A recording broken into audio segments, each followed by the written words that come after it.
สวัสดีค่ะคุณผู้ฟังกลับมาแล้วค่ะรายการธรรมะในโลกทำงานวันนี้จะเป็นการออกอากาศในวันสุดท้ายสำหรับเราสองคนนะคะสวัสดีครับอ้าวเริ่มเฉลยตั้งแต่ต้นชั่วโมงก็ไม่เซอร์ไพรส์นะสิครับแต่ไม่เป็นไรวันนี้เราสองคนมีเรื่องราวเล็กๆที่แฝงด้วยข้อคิดลึกซึ้งมาแบ่งปันกับธีมที่ชื่อว่าร่มไม้ใต้ฝากว้างครับ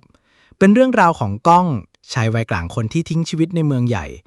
มุ่งหน้าเข้าสู่ป่าเพื่อแสวงหาความสงบในใจครับเขาไปปฏิบัติธรรมที่วัดป่าหลังเขา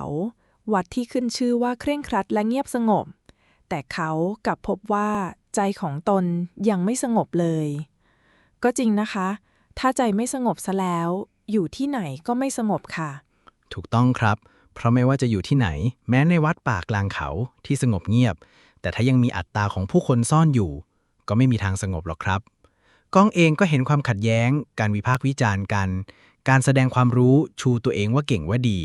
และการยึดติดกับรูปแบบในการปฏิบัติ โดยไม่เปิดใจฟังคำสอนที่แท้จริงจากหลวงตา แต่ก้องก็พยายามใช้หลักของพรหมวิหารสี่เรื่องเมตตา กรุณา มุทิตา เตือนเพื่อนผู้ปฏิบัติให้เห็นถึงอัตตาที่ว่านี้ แต่กลับได้รับการต่อต้าน หยาบคาย และดูถูกว่ายังไม่รู้จักธรรมะที่แท้จริงครับ ก็คงเจ็บปวดนะคะ หนีจากความวุ่นวายในสังคมเมือง กลับไปเจอความวุ่นวายในที่สงบอีก เป็นใครก็คงรู้สึกท้อ ค่ะ จนบ่ายวันหนึ่งก้องได้ไปกราบหลวงตาใต้ต้นไม้ใหญ่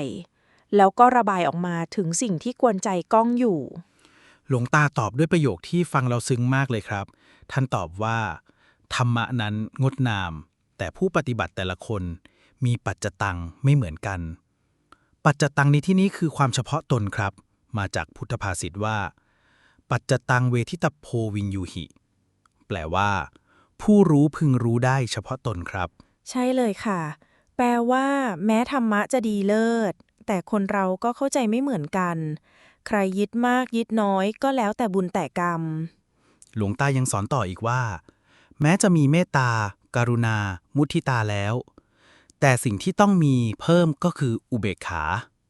อุเบกขาที่ว่านี้ไม่ใช่ความเฉยชา แต่คือความวางใจอย่างมีปัญญาครับ หลวงตายังกล่าวต่ออีกว่า เมื่อเธอเข้าใจและยอมรับปัจจตังของแต่ละคนโดยไม่หวั่นไหว ใจของเธอ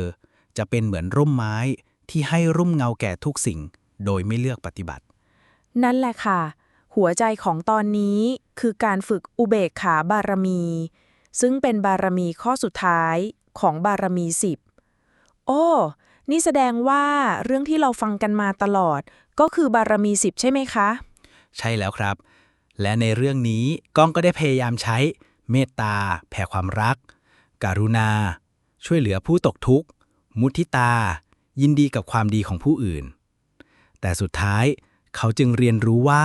ต้องเติมอุเบกขาเข้าไปด้วยจึงจะสมบูรณ์ และทั้งหมดนี้ก็คือส่วนหนึ่งของบารมี10ที่พระโพธิสัตว์ใช้สั่งสมเพื่อถึงความตรัสรู้ มีทั้งทาน ศีล เนกขัมมะ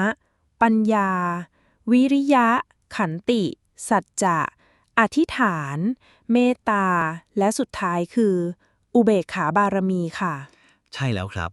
บารมีเหล่านี้ไม่ใช่แค่ของพระโพธิสัตว์เท่านั้น แต่เราทุกคนก็ใช้ได้ในชีวิตประจำวัน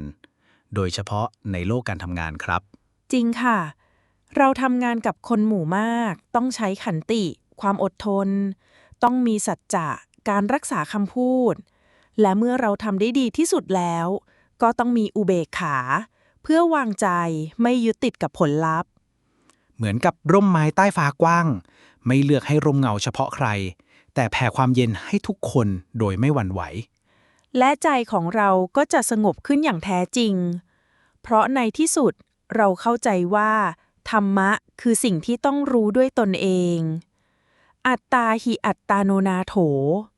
ตนแลเป็นที่พึ่งแห่งตน วันนี้ขอให้คุณผู้ฟังลองฝึกวางใจอย่างมีอุเบกขา แล้วจะพบว่าใจเราสงบขึ้น โดยไม่ต้องรอให้โลกสงบก่อนครับ สำหรับวันนี้เราสองคนต้องขอลาไปก่อน งานเลี้ยงย่อมมีวันเลิกลา ธรรมะในโลกของคนทำงานก็เช่นกัน ขอให้คุณผู้ฟังทุกท่าน เป็นร่มไม้ใต้ฟ้ากว้างที่ร่มเย็นและงดงามด้วยใจของตนเองนะคะ แล้วจะพบว่าใจเราสงบขึ้น โดยไม่ต้องรอให้โลกสงบก่อน ฝากกลับไปดูคลิปต้นๆได้นะครับ ทั้ง 10 คลิปครบบารวี 10 เลย หวังว่าคุณผู้ฟังทุกท่านจะทำงานกันอย่างมีความสุขนะครับ วันนี้ต้องขอลาไปก่อน ขอบคุณที่ติดตามมาโดยตลอด สวัสดีครับ สวัสดีค่ะ